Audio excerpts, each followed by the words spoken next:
ఎక్కడికి? కాంప్లెక్స్. బేరం మీద వెళ్తుంది. లేదు, టికెట్ సర్వీస్. సరే కూర్చో.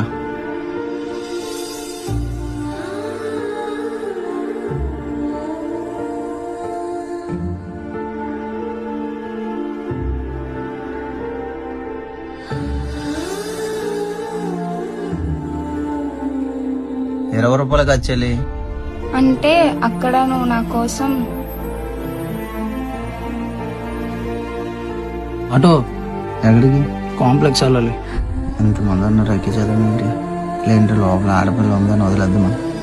ఇంతమందిని ఎక్కించేస్తారా ఏంటి? ఒకసారి వెళ్తు భయ్యా. సరే. నా కోసం ఆ మాత్రం ఆలోచించినప్పుడు నీ కోసం ఈ మాత్రం చేయలేనేటన్యా. థ్యాంక్స్ చెల్లి.